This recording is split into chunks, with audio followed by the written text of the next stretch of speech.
last time we talked about the representation of linear time invariant systems through the convolution sum in the discrete time case and the convolution integral in the continuous time case. Now, although the derivation was relatively straightforward, in fact, the result is really kind of amazing, because what it tells us is that for linear time invariant systems, if we know the response of the system to a single impulse at t equals 0, or in fact at any other time, then we can determine from that its response to an arbitrary input through the use of convolution. Furthermore, what we'll see as the course develops is that, in fact, the class of linear time invariant systems is a very rich class. There are lots of systems that have that property, and in addition, there are lots of very interesting things that you can do with linear time invariant systems. In today's lecture, what I'd like to begin with is focusing on convolution as an algebraic operation, and we'll see that it has a number of algebraic properties that in turn have important implications for linear time invariant systems.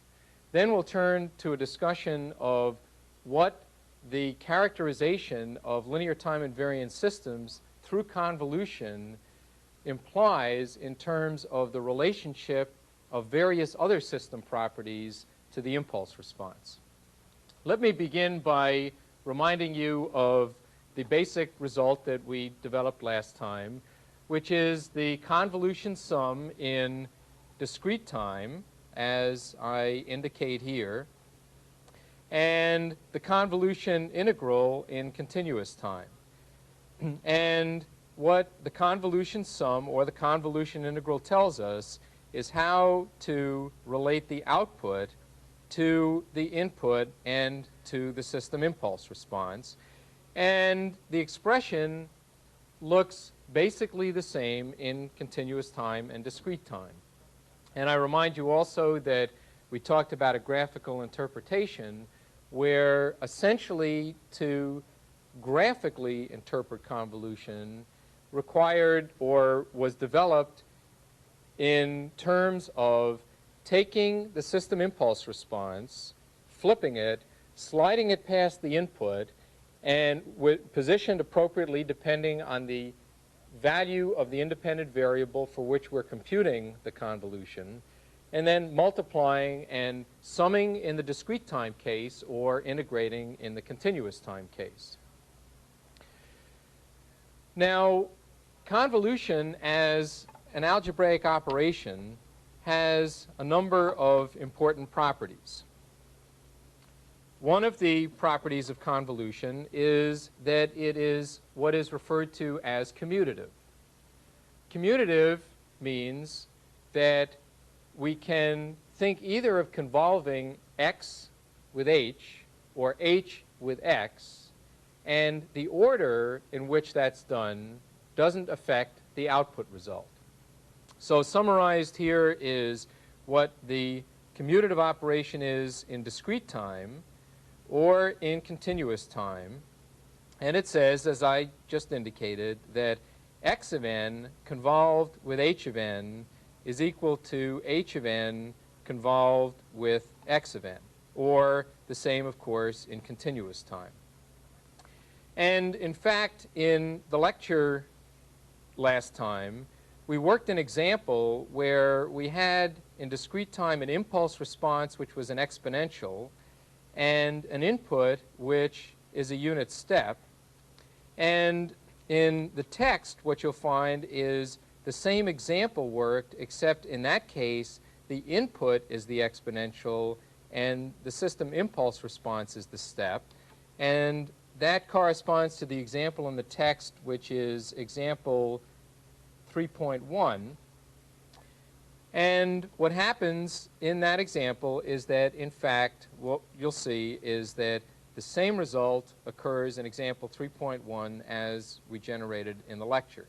And there's a similar comparison in continuous time.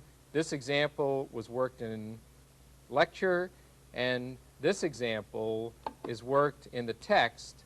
In other words, the text works the example where the system impulse response is a unit step and the input is an exponential. All right, now the commutative property, as I said, tells us that the order in which we do convolution doesn't affect the result of the convolution. The same is true for continuous time and discrete time. And in fact, for the other algebraic properties that I'll talk about, the results are exactly the same for continuous time and discrete time. So, in fact, what we can do is drop the independent variable as an argument so that we suppress any kind of difference between continuous and discrete time. And suppressing the independent variable, we then state the commutative property as I've rewritten it here, just x convolved with h equals h convolved with x, the same in continuous time and discrete time. Now, the derivation of the commutative property is more or less some algebra which you can follow through in the book. It involves some changes of variables and some things of that sort. What I'd like to focus on with that and other properties is not the derivation, which you can see in the text, but rather the interpretation. So we have the commutative property, and now there are two other important algebraic properties, one being what is referred to as the associative property, which tells us that if we have x convolved with the result of convolving h1 with h2, that's exactly the same as x convolved with h1, and that result convolved with h2. And what this permits is for us to write, for example, x convolved with h1 convolved with h2 without any ambiguity, because it doesn't matter from the associative property how we group the terms together. The third important property is what is referred to as the distributive property, namely the fact that convolution distributes over addition. And what I mean by that is what I've indicated here on the slide, that if I think of x convolved with the sum of h1 and h2, that's identical to first convolving x with h1, also convolving x with h2, and then adding the two together, and that result will be the same as this result. So convolution is commutative, associative, and it distributes over addition, three very important algebraic properties. And by the way, there are other algebraic operations that have that same property. For example, multiplication of numbers is likewise commutative, associative, and distributive.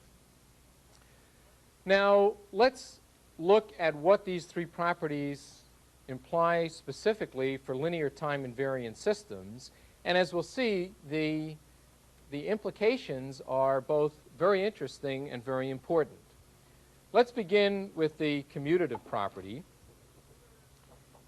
and consider in particular a system with an impulse response h, and I represent that by simply writing the h inside the box, an input x, and an output then which is x convolved with h. Now, since this operation is commutative, I can write, instead of x convolved with h, I can write h convolved with x, and that would correspond to a system with impulse response x and input h, and output then h convolved with x. So the commutative property tells us that for a linear time invariant system, the system output is independent of which function we call the input and which function we call the impulse response. Kind of amazing, actually. We can interchange the role of input and impulse response, and from an input or from an output point of view, the output or the system doesn't care. Now, furthermore, if we combine the commutative property with the associative property, we get another very interesting result, namely that if we have two linear time invariant systems in cascade, the overall system is independent of the order in which they're cascaded. And in fact, in either case, the cascade can be collapsed into a single system. To see this, let's first consider the cascade of two systems, one with impulse response H1, the other with impulse response H2. And the output of the first system is then x convolved with H1. And then that is the input to the second system. And so the output of that is that result convolved with H2. So this is the result of cascading the two. And now we can use the associative property to rewrite this as x convolved with H1 convolved with H2, where we group these two terms together. And so using the associative property, we now can collapse that into a single system with an input which is x, an impulse response which is H1 convolved with H2, and the output is then x convolved with the result of those two convolved. Next, we can apply the commutative property, and the commutative property says we could write this impulse response that way, or we can write it this way, and since convolution is commutative, the resulting output will be exactly the same, and so these resulting outputs will be exactly the same. And now, once again, we can use the associative property to group these two terms together. And x convolved with H2 corresponds to putting x first through the system H2, and then that output through the system H1. And so finally, applying the associative property again, as I just outlined, we can expand that system back into two systems in cascade with H2 first and H1 second. Okay, well, that involves a certain amount of algebraic manipulation, and that it's not the algebraic manipulation that is important, it's the result that it's important. And what the result says, to reiterate, is if I have two linear time invariant systems in cascade, I can cascade them in any order, and the result is the same. Now, you might think, well, gee, maybe that actually applies to systems in general, whether you put them this way or that way. But in fact, as we talked about last time, and I illustrated with an example, in general, if a system is not linear, if the systems are not linear and time invariant, then the order in which they're cascaded is important to the interpretation of the overall system. For example, if one system took the square root and the other system doubled the input, taking the square root and then doubling gives us a different answer than doubling first and then taking the square root. And of course, one can construct much more elaborate examples than that. So it's a property very particular to linear time invariant systems, and also one that we will exploit many, many times as we go through this material. The final property related to an interconnection of systems that I want to just indicate develops out of the distributive property, and what it applies to is an interpretation of the interconnection of systems in parallel.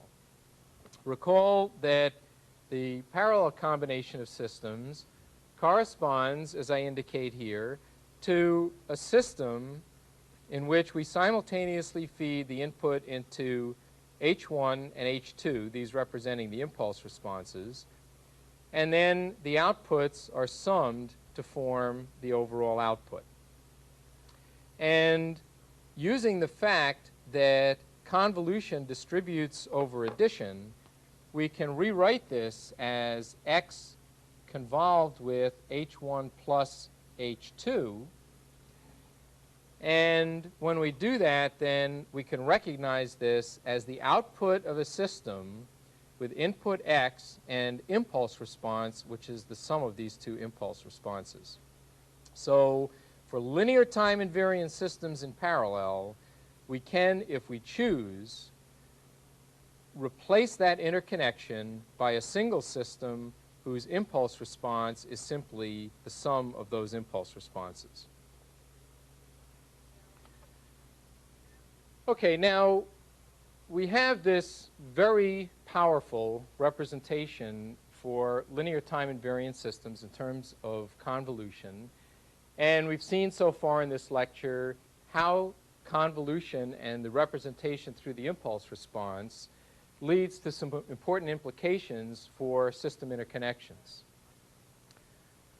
What I'd like to turn to now are other system properties and see how, for linear time invariant systems in particular, other system properties can be associated with particular properties or characteristics of the system impulse response. And what we'll talk about are a variety of properties. We'll talk about the issue of memory, we'll talk about the issue of invertibility, and we'll talk about the issue of causality and also stability.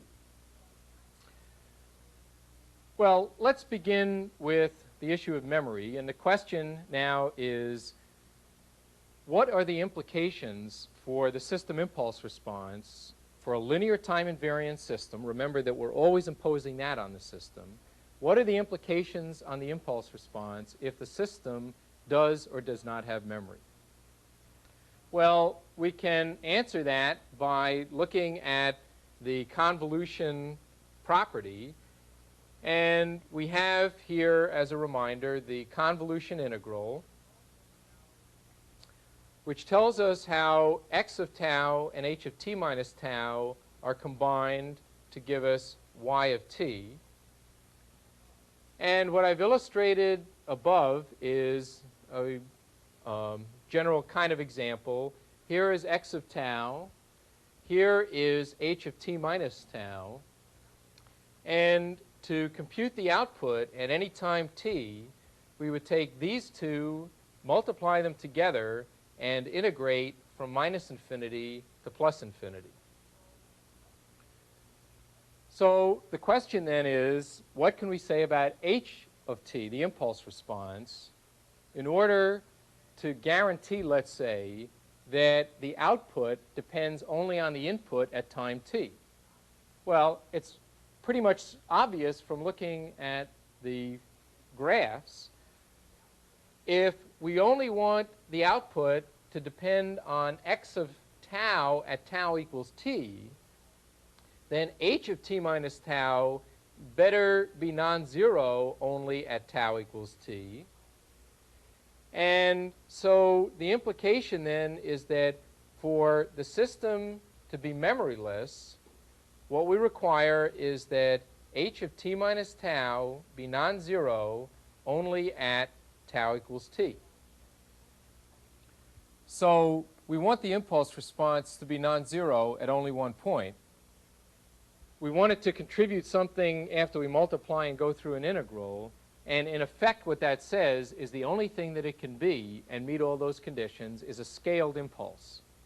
So if the system is to be memoryless, then that requires that the impulse response be a scaled impulse.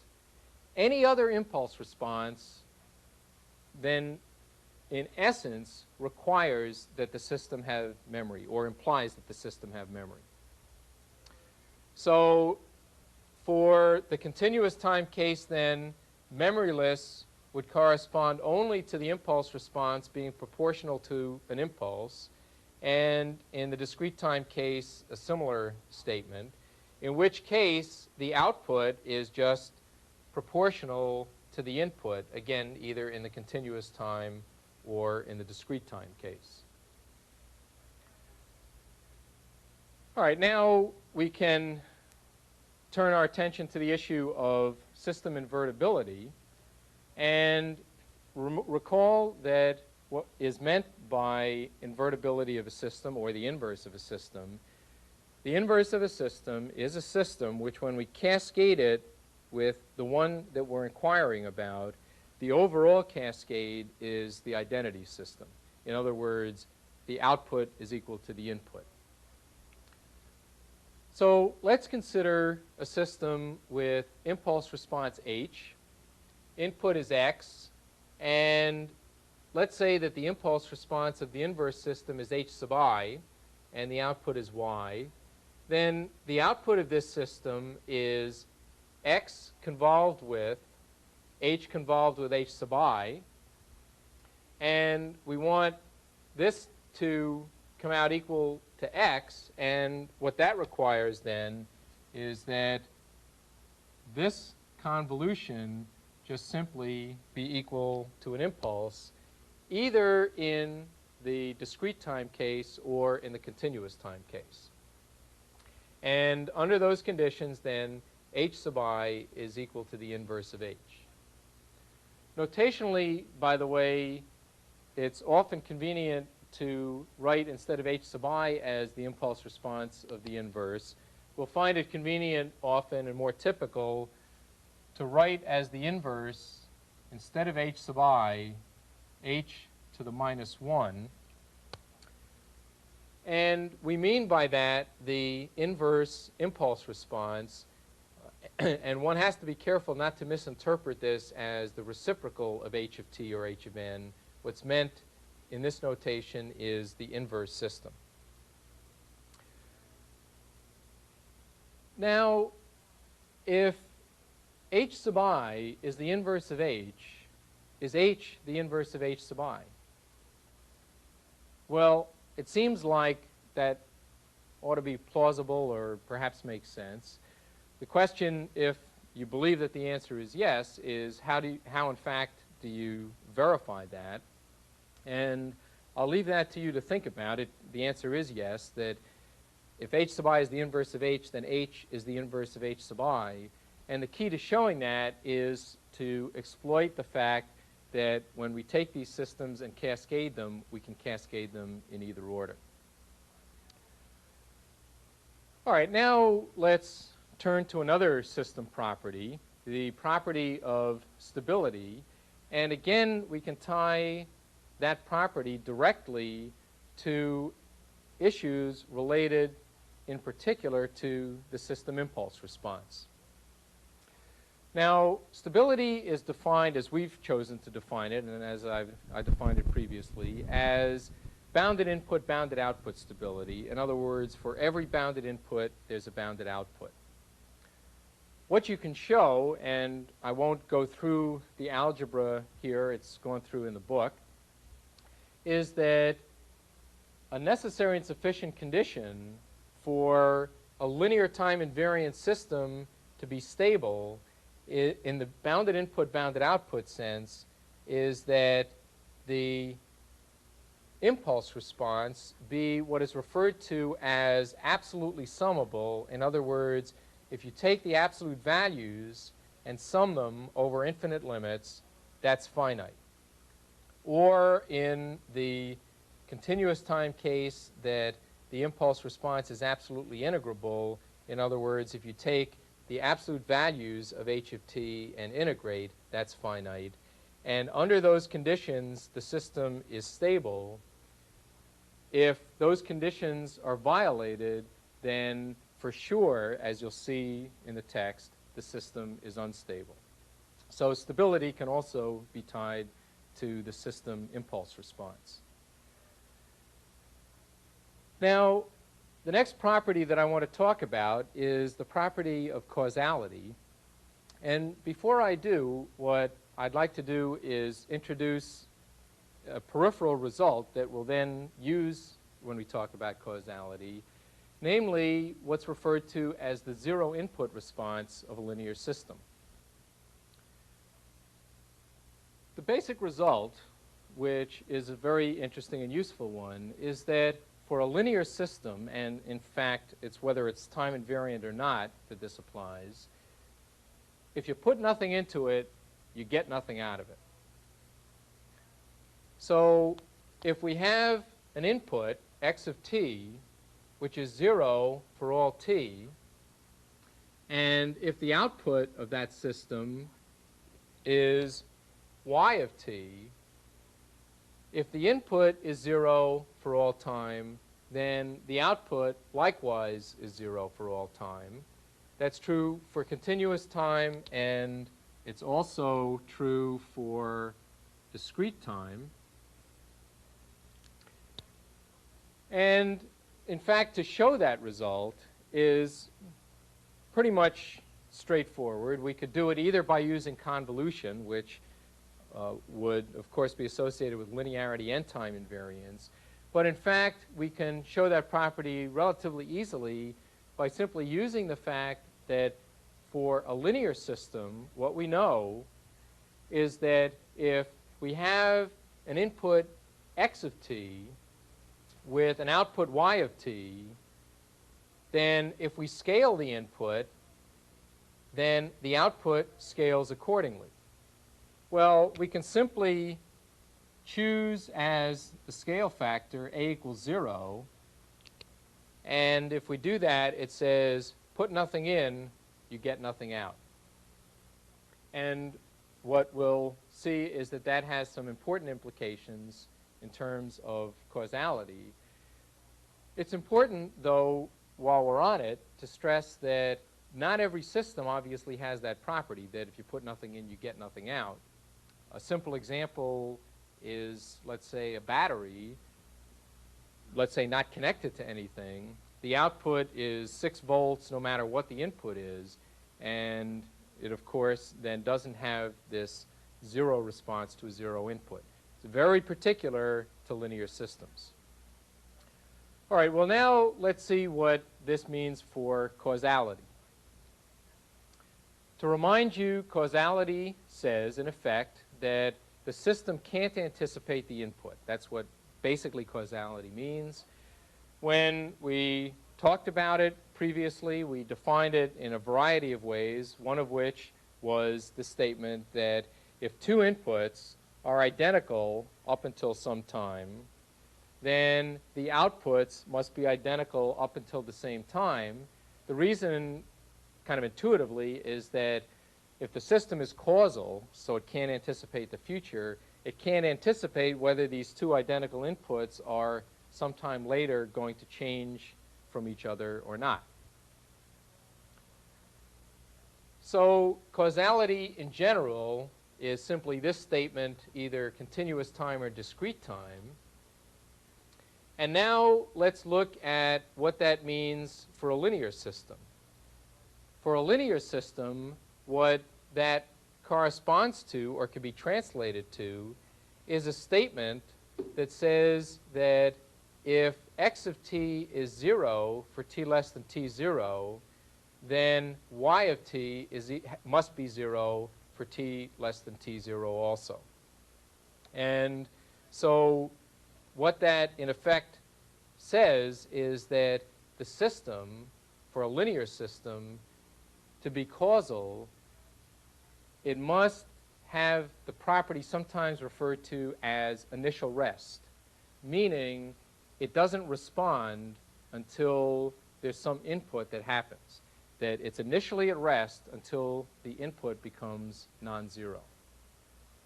Now, why is this true? Why is this a consequence of causality for linear systems? Well, the reason is we know that if we put nothing in, we get nothing out. If we have an input that's 0 for t less than t0, and the system can't anticipate whether that input is going to change from 0 or not, then the system must generate an output that's 0 up until that time, following the principle that if two inputs are identical up until some time, the outputs must be identical up until the same time.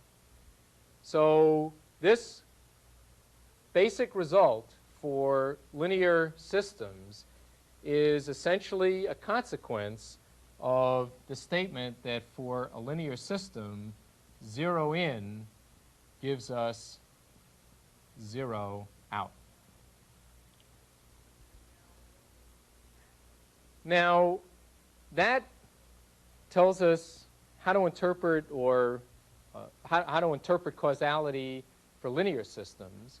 Now let's proceed to linear time invariant systems, and in fact, we can carry the point one step further. In particular, a necessary and sufficient condition for causality in the case of linear time invariant systems is that the impulse response be 0 for t less than 0 in the continuous time case, or for n less than 0 in the discrete time case.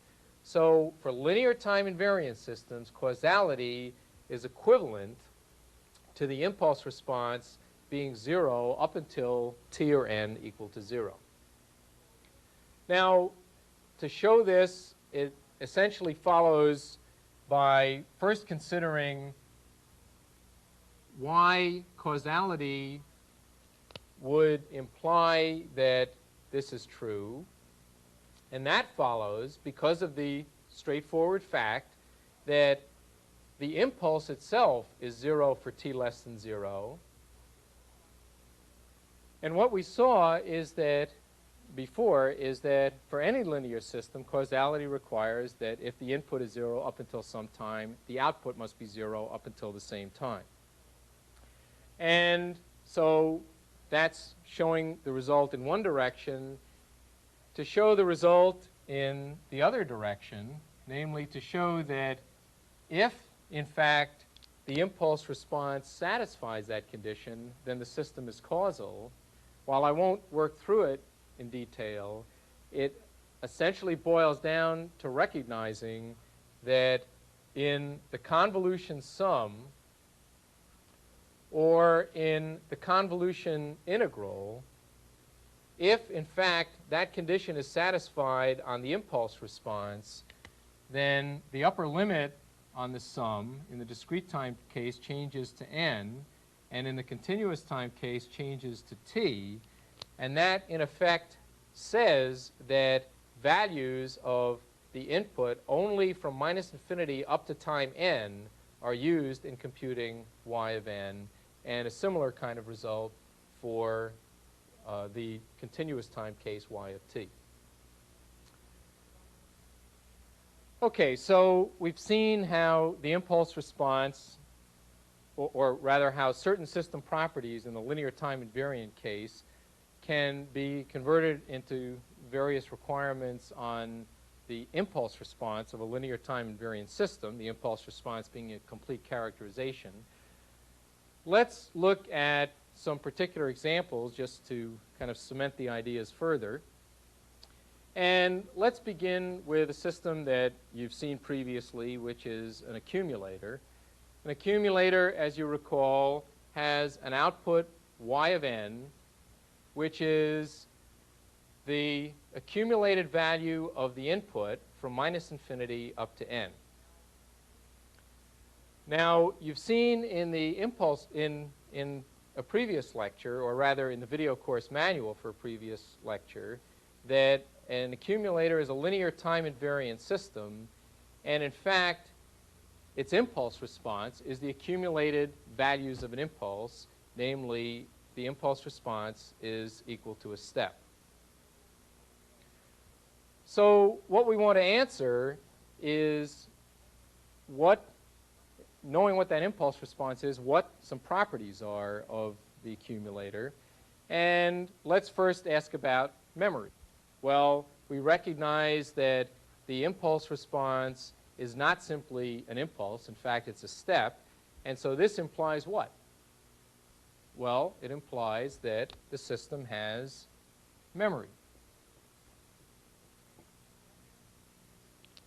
Second, the impulse response is 0 for n less than 0. That implies that the system is causal. And finally, if we look at the sum of the absolute values of the impulse response from minus infinity to plus infinity, this is a step. If we accumulate those values over infinite limits, then that, in fact, comes out to be infinite. And so what that implies then is that the accumulator is not stable in the bounded input, bounded output sense. Now, I want to turn to some other systems, but while we're on the accumulator, I just want to draw your attention to the fact, which will kind of come up in a variety of ways again later, that we can rewrite the equation for an accumulator, the difference equation, by recognizing that we could, in fact, write the output as the accumulated values up to time n minus 1, and then add on the last value. And in fact, if we do that, this corresponds to y of n minus 1. And so we could rewrite this difference equation as y of n is y of n minus 1 plus x of n. So the output is the previously computed output plus the input. Expressed that way, what that corresponds to is what is called a recursive difference equation. And difference equations will be a topic of considerable emphasis in the next lecture. Now, does an accumulator have an inverse? Well, the answer is, in fact, yes. And let's look at what the inverse of the accumulator is. The impulse response of the accumulator is a step. To inquire about its inverse, we inquire about whether there's a system which, when we cascade the accumulator with that system, which I'm calling its inverse, we get an impulse out.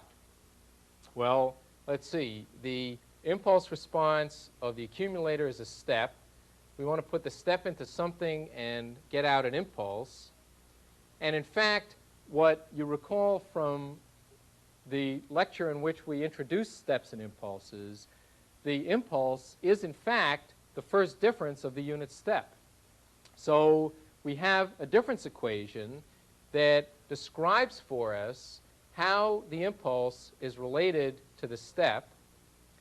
And so if this system does this, the output will be that, an impulse.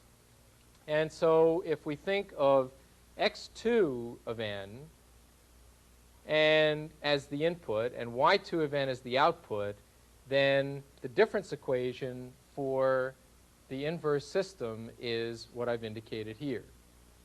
And if we want to look at the impulse response of that, we can then inquire as to what the response is with an impulse in. And what develops in a straightforward way then is delta of n, which is our impulse input, minus delta of n minus 1 is equal to the impulse response of the inverse system. So I'll write that as h inverse of n. Now, we have then that the accumulator has an inverse, and this is the inverse. And you can examine issues of memory, stability, causality, etc.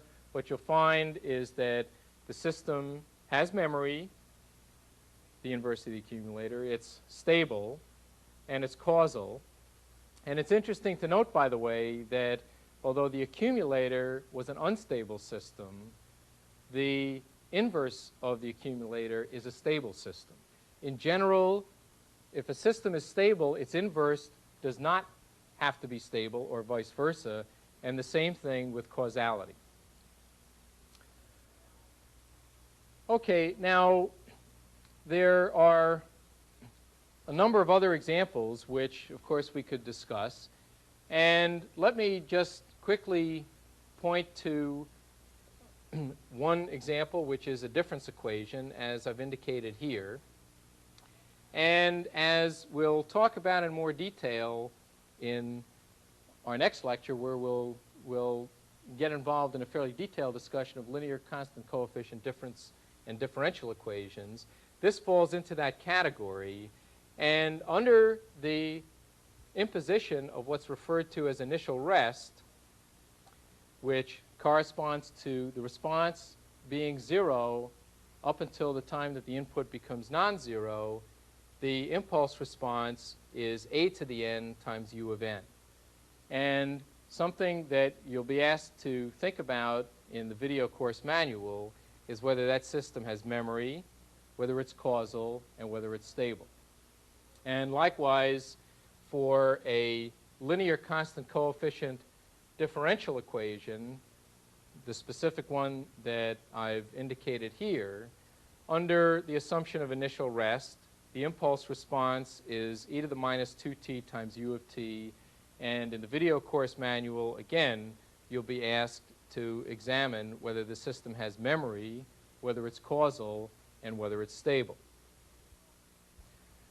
Okay, well, as I've indicated, in the next lecture, we'll return to a much more detailed discussion of linear constant coefficient differential and difference equations.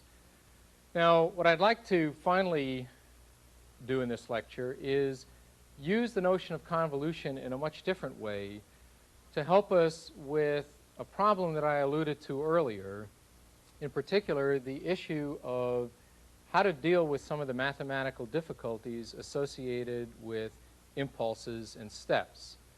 Now, let me begin by illustrating kind of what the problem is and an example of the kind of paradox that you sort of run into when dealing with impulse functions and step functions.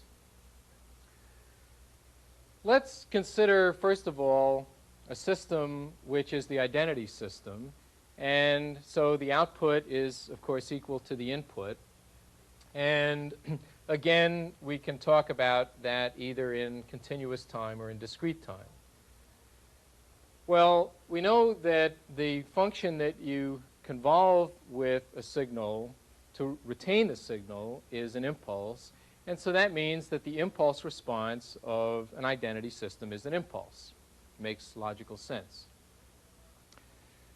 Furthermore, if I take two identity systems and cascade them, I put in an input, get the same thing out of the first system, that goes into the second system, get the same thing out of the second.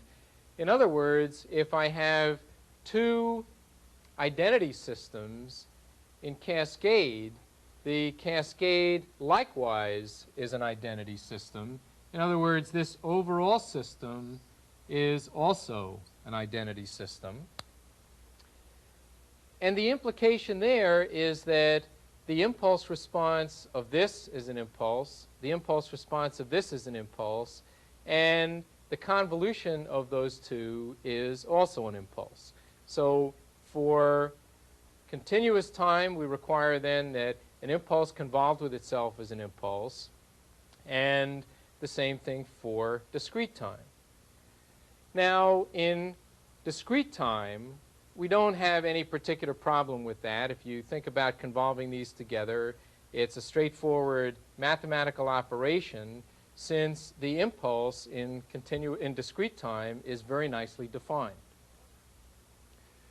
However, in continuous time, we had to be somewhat careful about the definition of the impulse because it was the derivative of a step. A step has a discontinuity. You can't really differentiate at a discontinuity.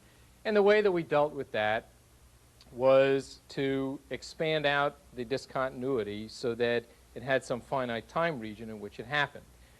When we did that, we ended up with a definition for the impulse, which was the limiting form of this function, which is a rectangle of width delta and height 1 over delta and an area equal to 1. Now, if we think of convolving this signal with itself, the impulse being the limiting form of this, then the convolution of this with itself is a triangle of width 2 delta, height 1 over delta, and area 1. In other words, this triangular function is this approximation delta sub delta of t convolved with delta sub delta of t. And since this would then, the limit of this would correspond to the impulse response of the identity system convolved with itself, the implication is that not only should the top function, this one, correspond in its limiting form to an impulse, but also this should correspond in its limiting form to an impulse. So one could wonder, well, what is an impulse? Is it this one in the limit, or is it this one in the limit? Now, beyond that, so kind of what this suggests is that in the limiting form, you kind of run into a contradiction unless you don't try to distinguish between this rectangle and the triangle. Things get even worse when you think about what happens when you put an impulse into a differentiator, and a differentiator is a very commonly occurring system. In particular, suppose we had a system for which the output was the derivative of the input. So if we put in x of t, we got out dx of t dt. If I put in an impulse, or if I talked about the impulse response, what is that? And of course, the problem is that if you think that the impulse itself is very badly behaved, then what about its derivative, which is not only infinitely big, but there's a positive going one and a negative going one, and the difference between them has some area, and you end up in a lot of difficulty. Well, the way around this, formally, is through a set of mathematics referred to as generalized functions. We won't be quite that formal, but I'd like to at least suggest what the essence of that formality is, and it really helps us in interpreting the impulses and steps and functions of that type. And what it is an operational definition of steps, impulses, and their derivatives in the following sense. Usually when we talk about a function, we talk about what the value of the function is at any instant of time. And of course, the trouble with an impulse is it's infinitely big and zero width and has some area, etc. What we can turn to is what is referred to as an operational definition, where the operational definition is related not to what the impulse is, but to what the impulse does under the operation of convolution. So what is an impulse? An impulse is something which, under convolution, retains the function.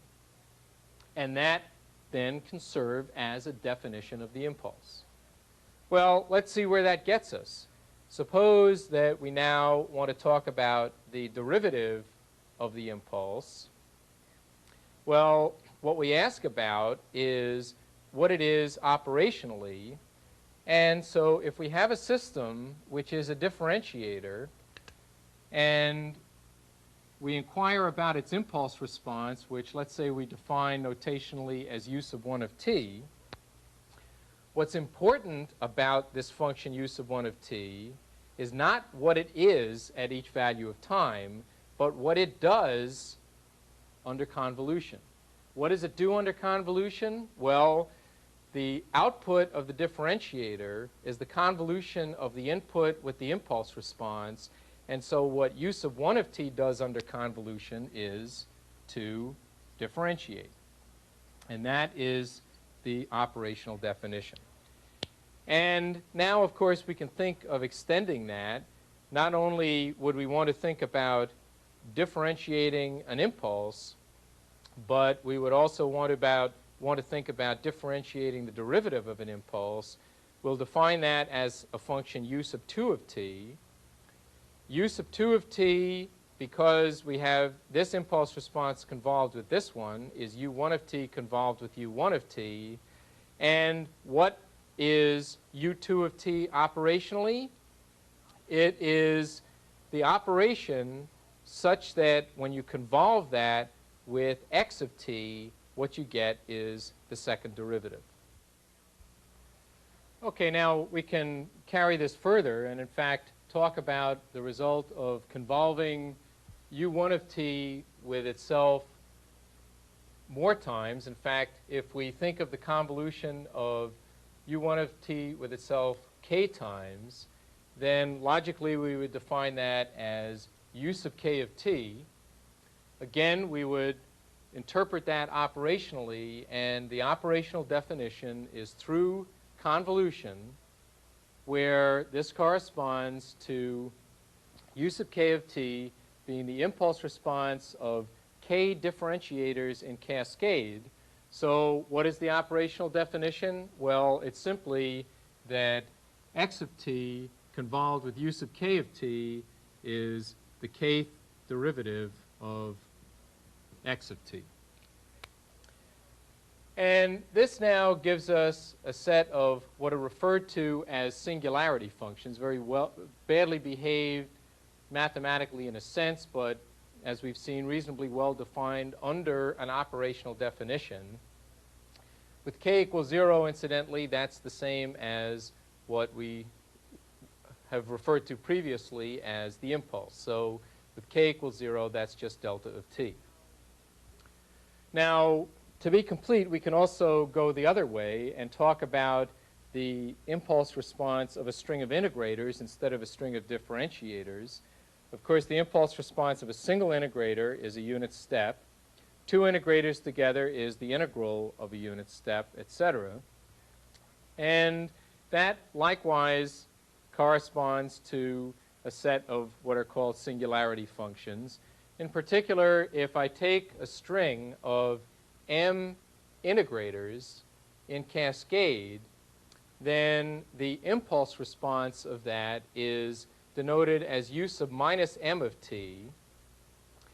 And for example, with a single integrator, u sub minus 1 of t corresponds to our unit step, as we talked about previously. U sub minus 2 of t corresponds to a unit ramp, etc. And there is, in fact, a reason for choosing negative values of the argument when going in one direction, here integration, as compared with positive values of the argument when going in the other direction, namely differentiation. In particular, we know that with u sub minus m of t, the operational definition is the mth running integral. And likewise, u sub k of t, so with a positive subscript, has an operational definition which is the derivative. So it's the kth derivative of x of t.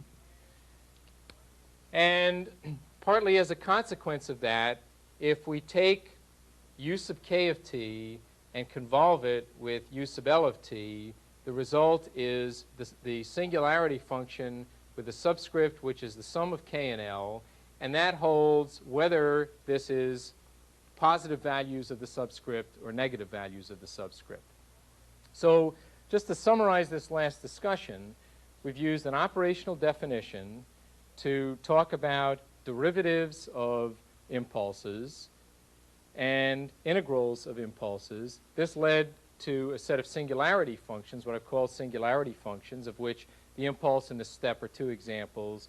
But using an operational definition through convolution allows us to define, at least in an operational sense, these functions that otherwise are very badly behaved.